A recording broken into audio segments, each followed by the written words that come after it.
con ensiestados, sabemos que las fiestas ya están cerca y hay mucha gente que cuando está llegando el final de un año mira con esperanza lo que se viene. Hay gente que mira lo que se viene con ansiedad y hay gente que por el contrario mira para atrás con mucha nostalgia, incluso con tristeza si han pasado cosas dificultosas en el año, como por ejemplo las familias que han sufrido pérdidas este año a causa de la pandemia. Es por ello que vamos a hablar con una profesional de la salud mental, la psicóloga Leni Lugo, va a responder nuestras consultas al respecto. ¿Cómo estás, doctora? Buenas tardes. Muy buenas tardes, muchas gracias por la invitación y por este enlace también. El tema que están proponiendo es un tema súper importante, más todavía considerando la época en la cual estamos. Tal cual, sabemos que a nivel mundial, de hecho, y es duro decirlo, pero es así, generalmente a fin de año aumentan incluso los casos de suicidio. ¿Qué es lo que pasa con la depresión a fin de año? ¿Qué tienen estas fechas que nos sensibilizan a todos tanto? Bueno, me gustaría ir armando un poquitito para situarnos dentro del contexto, ¿verdad? Nosotros dentro de lo que va del año tenemos luego varias fechas que consideramos como fechas importantes o fechas en donde de cierta forma recordamos a nuestros seres queridos o hacemos festejos, ¿verdad? Diciembre es un mes donde realmente hay bastante presión de por medio a nivel cultural.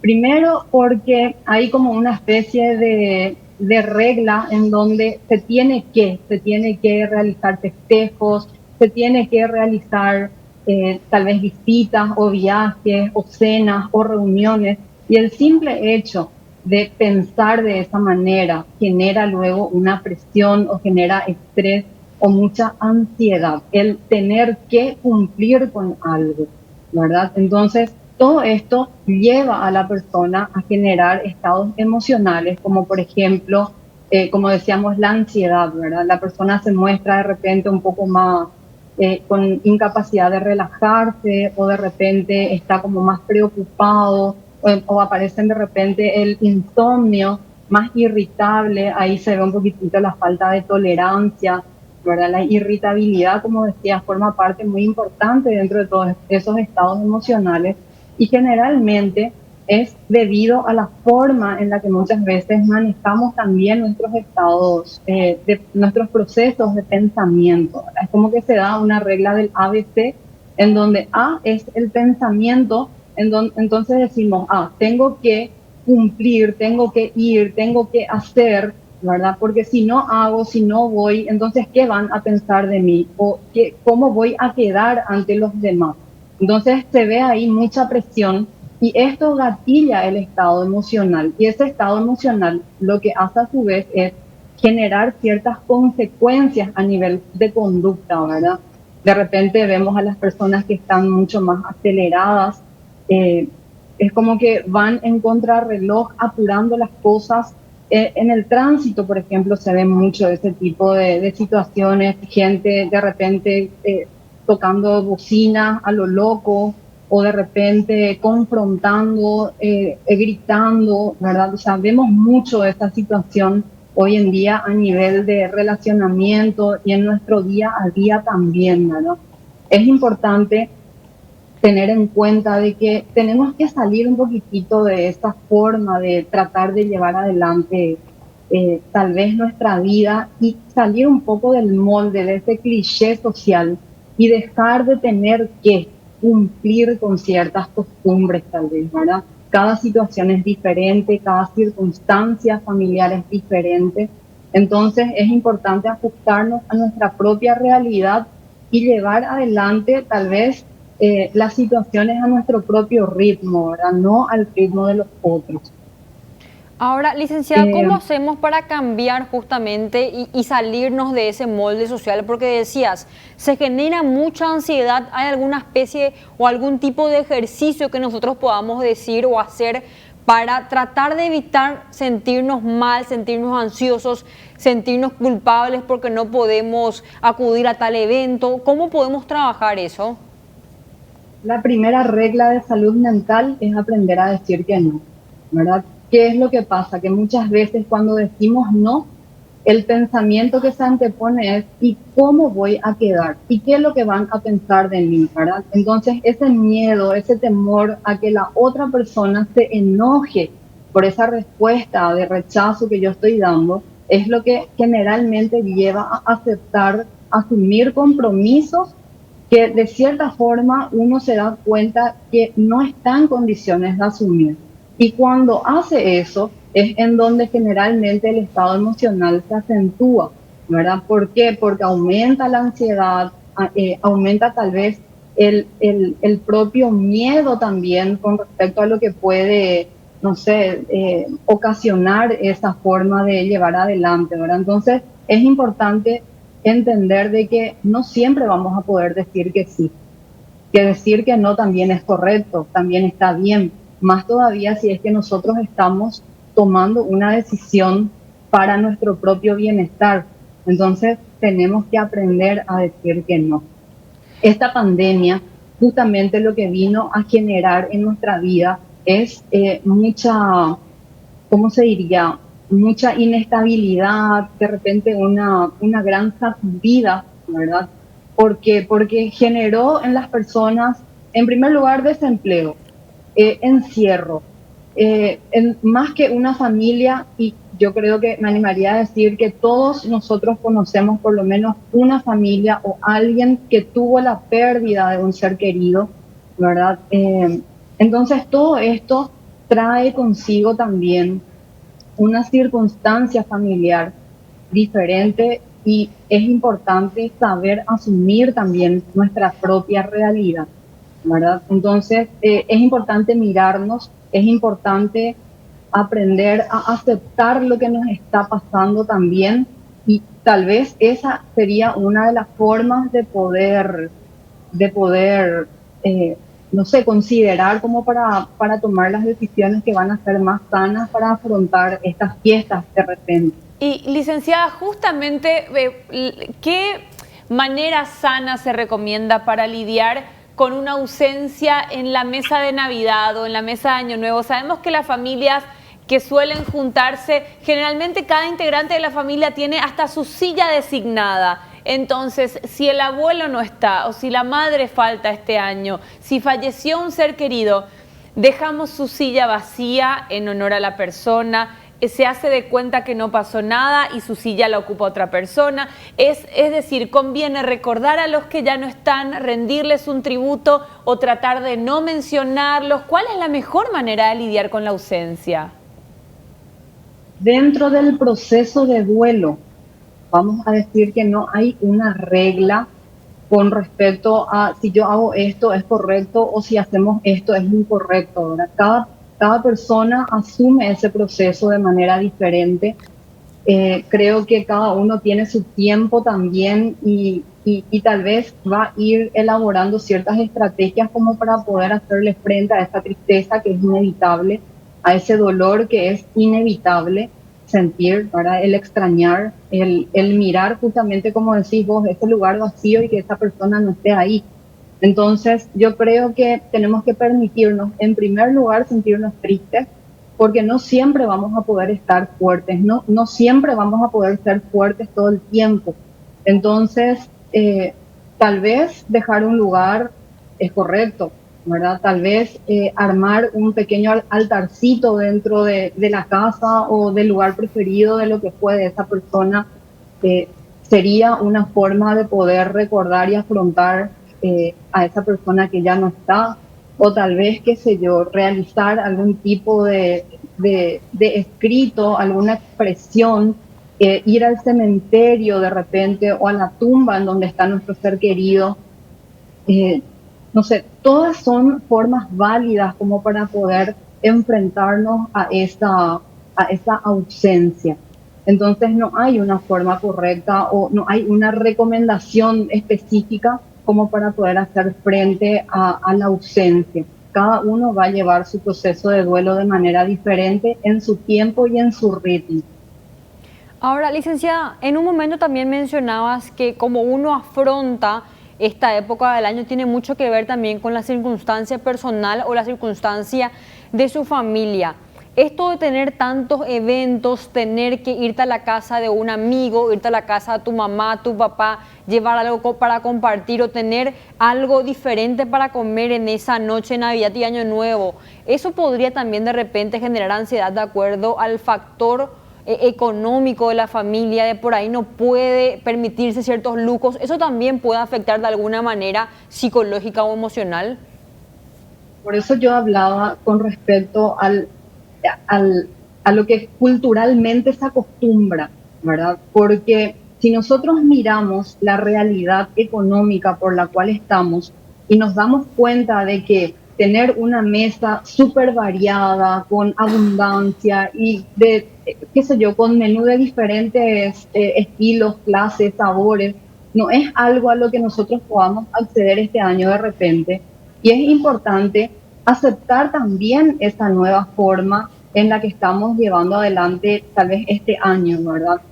Tal vez con las dificultades económicas y ajustarnos a lo que nuestro bolsillo da, ¿verdad? O sea, por eso que yo decía que es importante mirar y aceptar nuestra realidad, no tratar de encajar nomás dentro de un cliché. Y si de repente, qué sé yo, lo que se acostumbra es ir a la casa de un familiar y compartir los gastos, y tal vez tenés la opción de decirle a esa persona cuál es tu posibilidad de aporte, sin que eso implique de repente en aislarte y no ir a compartir por esa situación. O sea, hacerle frente de una manera saludable a tu realidad económica. Clarísimo. Licenciada, y ya que mucha gente interpreta el fin de un año y el comienzo de otro como el cierre de una etapa, ¿cómo hacemos para cambiar el chip y que el año que está por venir, en lugar de generarnos incertidumbre o temor de ¿y si pierdo mi trabajo? ¿Y si me da COVID? ¿Y si me da...? ¿Cómo hacemos para mirar con positivismo el inicio de esta nueva etapa? Pasa que ante lo incierto, nuestra tendencia a nivel tal vez universal de todas las personas es generar pensamientos negativos de forma anticipada, ¿verdad? Y esos pensamientos generalmente vienen cargados con ideas de que va a ocurrir algo malo, ¿verdad? Entonces tenemos que aprender a darnos cuenta de cómo estamos pensando y ajustar tal vez nuestros pensamientos a algo que sea más sano, a algo que sea más equilibrado y no creernos todo lo que pensamos. O sea, nuestra mente va a generar nomás luego pensamientos porque esa es su función, pero tenemos que aprender a equilibrar nuestra forma de pensar, a hacer pensamientos que sean más ajustados al presente, no irnos mucho hacia el futuro porque el futuro luego es incierto, ¿verdad? Aprender a mirar lo que tenemos ahora, aprender a disfrutar de lo que tenemos ahora sin tener que generar esos pensamientos de miedo o dejarle a nuestras emociones de miedo propiamente que hagan su trabajo y nos manejen la vida, ¿verdad? Porque de esa forma sufrimos, nos anclamos a un sufrimiento en donde, no sé, es como que si hacemos o pensamos de repente las peores consecuencias, vamos a sufrir menos en caso de que ocurran, y no es así, ¿verdad? Entonces, es importante que tengamos un equilibrio también a nivel del pensamiento. Un pensamiento es un pensamiento nomás, no es una verdad absoluta, y tenemos que aprender a reconocer eso. Ahora, licenciada, ¿cómo llegamos precisamente a ese equilibrio? Porque me quiero ir al otro extremo, porque estuve viendo en las últimas semanas, en los últimos días, principalmente en las redes sociales, que la gente publicaba frases como, bueno, no sé ustedes, pero yo le tengo al 2022 toda la fe del mundo, y yo siento que ya hay en ese sentido demasiado positivismo ya, y que así como pasó el año pasado, que todo el mundo creía que con el 2020 terminaba la pandemia, al final nos dimos cuenta que era más de lo mismo. ¿Cómo hacemos para que ese exceso de positividad no nos afecte y terminemos desilusionados nuevamente? Las expectativas que ponemos sobre las cosas necesariamente cuando no se cumplen de la forma en la que esperamos van a generar cierta frustración, decepción, ¿verdad? Entonces tenemos que aprender, como dije hace rato, no a irnos demasiado hacia el futuro, sino que aprender a vivir el momento, aprender a vivir la realidad en la que estamos ahora. Con eso no digo que el positivismo no sea favorable, ¿verdad? O sea, siempre y cuando haya positivismo, optimismo, es bueno porque podemos tener cierta visión de poder seguir y de poder hacer las cosas, qué sé yo, establecer objetivos, ya sea a corto plazo, a largo plazo. Pero con respecto a un año nuevo, tal vez como viene cargado este 2020, 2021, ¿verdad? Vino cargado de mucho dolor, de mucha pérdida, de mucho encierro. Entonces las personas es como que están a nivel mental queriendo estirar lo mejor y esperando, como se dice, con buenas vibras un 2022 mejor, ¿verdad? Entonces, tal vez tenemos que ajustarnos un poquitito a disfrutar lo que tenemos hoy y bueno, ¿por qué no? A esperar lo mejor también, ¿verdad? Que eso no le veo nada de malo en eso, pero a vivir de una forma realista, usando tierra, no tanto vivir de fantasía. Claro. Y otra cosa que me llamó la atención en las redes, licenciada, es que se estuvo hablando durante la pandemia mucho más de salud mental, justamente por la crisis de salud mental que se ha vivido a nivel global. Aumentaron las consultas a nivel local, es como que el paraguayo dejó de asociar con el tabú y el secretismo el hecho de tener que consultar con un profesional. Y de paso también te pedimos que nos cuentes cómo hace la gente que está mirando esta entrevista y quiera consultar contigo para contactarte. Ok, yo creo que las consultas estuvieron en aumento en estos últimos tiempos, más todavía porque como dijimos hace rato, ¿verdad?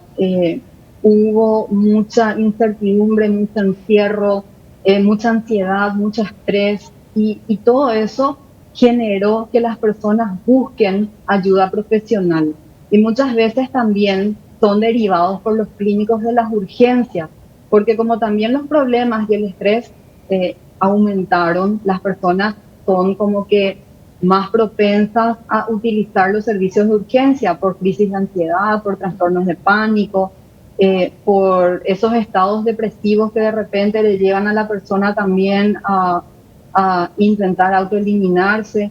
Entonces los propios profesionales están también realizando sus derivaciones al servicio de salud mental. Yo creo que de cierta forma las personas están yendo de forma voluntaria y los propios médicos también están como que confiando un poco más en nuestra labor y estamos trabajando de una forma multidisciplinar. Nosotros cerramos en el Hospital General de Villa Elisa el mes pasado con más de 300 consultas dentro del área de salud mental, a diferencia de épocas anteriores que era más o menos 100 o de repente un poco más, ¿verdad? Pero yo creo que las personas están saliendo un poquitito de ese miedo de acercarse a consultar con un profesional, tanto psicólogo como psiquiatra.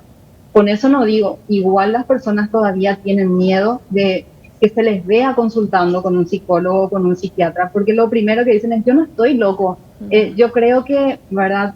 Entonces, ese tabú todavía está, y creo que con estos espacios que ustedes nos están brindando a nosotros, podemos derribar esa forma, esa creencia sesgada de repente de mirar la consulta con un profesional de la salud mental. O sea, ir a consultar con un psicólogo no implica que uno esté loco. Ir a consultar con un psiquiatra no implica que uno esté loco, al contrario. Creo yo que es una forma bastante saludable de buscar ayuda y de relacionarse con el problema de una forma diferente, de tener una visión diferente para afrontar la vida de una forma más saludable, más equilibrada tal. Qué interesante, licenciada. ¿Nos podría facilitar una dirección, un número de teléfono al que la gente pueda comunicarse para pedir un turno contigo? Sí, mi número de teléfono es 0981-386-145. Genial, licenciada. Te agradecemos mucho la comunicación. Que tengas un lindo fin de año. Muchísimas gracias y mis mejores deseos para ustedes. Y bueno, que este 2022 venga cargado realmente con mucha esperanza y buenas cosas para todos los paraguayos.